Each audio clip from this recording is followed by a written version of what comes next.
Buenos días, mi nombre es Thalisa Belén Ambrosio, de la licenciatura Ciencias en la Educación.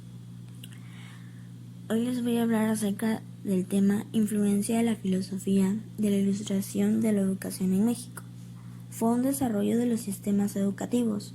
Uno de los aciertos fundamentales de la ilustración fue haber considerado la educación como uno de los derechos fundamentales e inalienables de la condición humana. El principal movimiento cultural del siglo XVIII fue la Ilustración, con promotores en diferentes partes del mundo. Una de sus principales características es que en la Ilustración la educación va orientada al pueblo, no como anteriormente, que solo estaba orientada a la nobleza y al clero.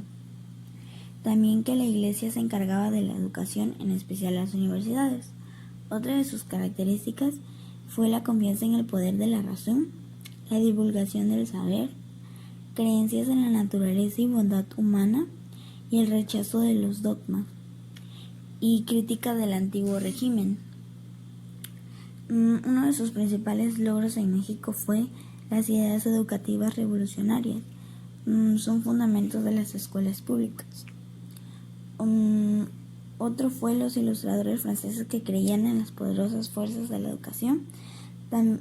Estaban convencidos de que al formar un hombre nuevo con ese hecho, transformarían al mundo. Mediante la ilustración se eliminaría la maldad, el perjuicio, la ignorancia y todo lo negativo que era inherente al feudalismo. Aquí entra lo que es el positivismo. El positivismo en México es una corriente filosófica que nos afirma ser la última y más elevada fase del conocimiento. Fue la preocupación por reformar el país, es tema de las discusiones de los círculos intelectuales que ante todo proponen la constitución de un Estado laico. Tal es el contexto en el que reciben y estudian la filosofía positivista del francés Auguste Comte. Auguste Comte fue el padre de la sociología.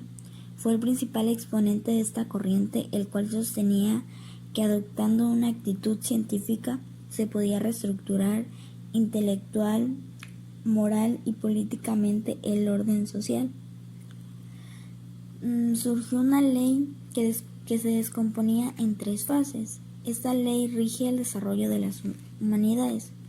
Las 3 fases eran estas: estado teológico ficticio, son los sucesos explicados de manera elemental.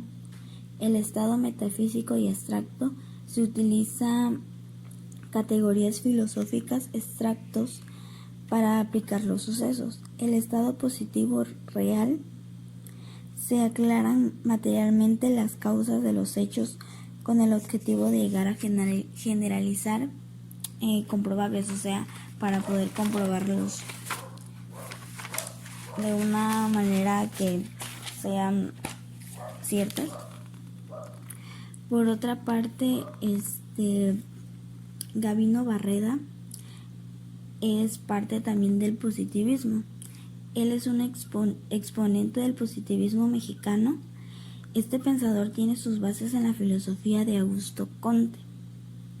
El positivismo de Gabino Barreda resulta relevante para la historia de la educación mexicana, ya que con los ideales positivistas fue posible la fundación de la Escuela Nacional Preparatoria en 1868. Muchas gracias por su atención prestada. Esto ha sido mi tema.